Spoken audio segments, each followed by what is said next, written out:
Making a like-minded country your friend is smart, but easy.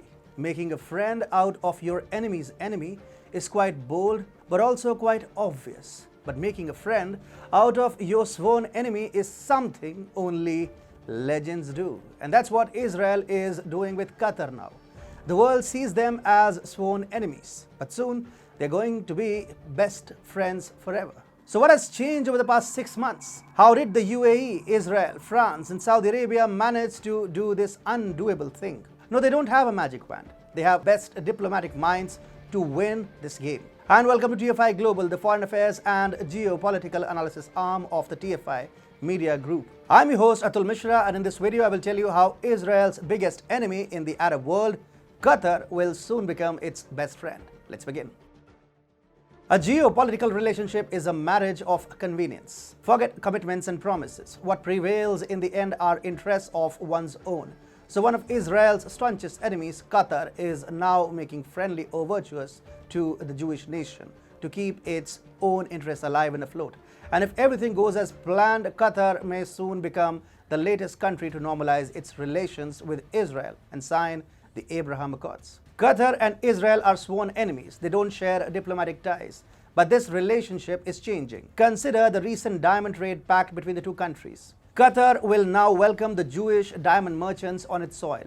The Qatari government will help Israeli diamond traders to set up an official presence in Qatar. But why?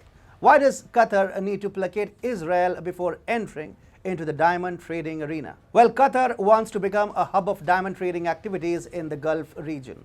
Qatar is banking on large diamond reserves in Africa to set itself as a diamond bourse or a trading establishment in the region. Recently, the UAE introduced 5% taxation on diamond purchasing. So Qatar wants to capitalize on its tax-free diamond market to lure customers from the whole of the Gulf region. To materialize its ambitions, Qatar needs to become a member of the World Federation of Diamond Bourses. It also needs to be in the good books of the Kimberley Process Committee, which regulates the global diamond market.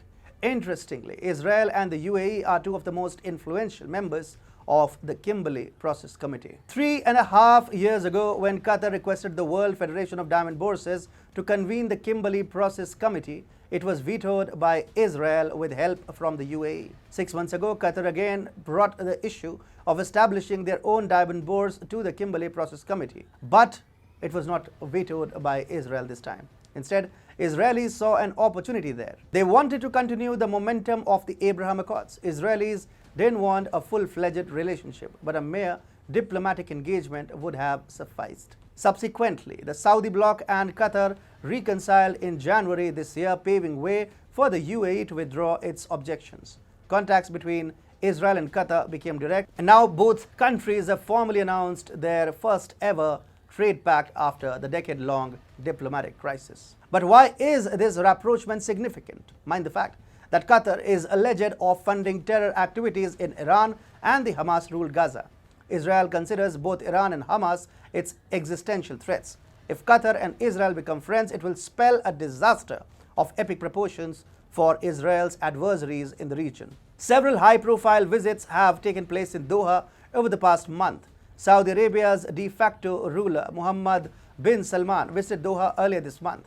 Not long ago, the idea of MBS visiting Qatar was simply unthinkable. Similarly, the sight of Qatar signing the Abraham Accords looks unimaginable today. But this may soon turn out to be a reality. The Arab world would like to have Qatar on its side to exert maximum pressure on Iran to give up its nuclear dreams. Hence, Qatar has suddenly emerged as a top foreign policy priority for the Saudi bloc. Similarly, French President Emmanuel Macron and a very good friend of the UAE and Israel also visited Qatar this month. Macron stressed during the visit that Qatar is a strategic partner of France. 2 MOUs regarding French investments in Qatar were also signed during Macron's visit to Doha. All in all, Israel's message to Qatar is very loud and very clear.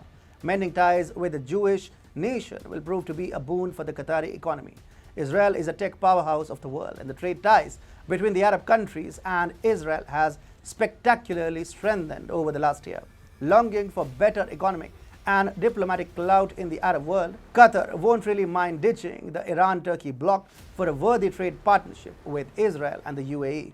This became evident when US giant ExxonMobil and Qatar Energy this month signed a contract for oil and gas exploration and production, sharing off the divided island of Cyprus in spite of Turkey's opposition. Erdogan's Turkey is now miffed at this development, which has vehemently criticized this consortium. For Qatar, business interests are paramount, and to preserve the business interests, mending ties with Israel and the UAE becomes a necessity. And in the process, Qatar may soon join the list of Abraham Accord countries by establishing full diplomatic ties with the Jewish nation of Israel.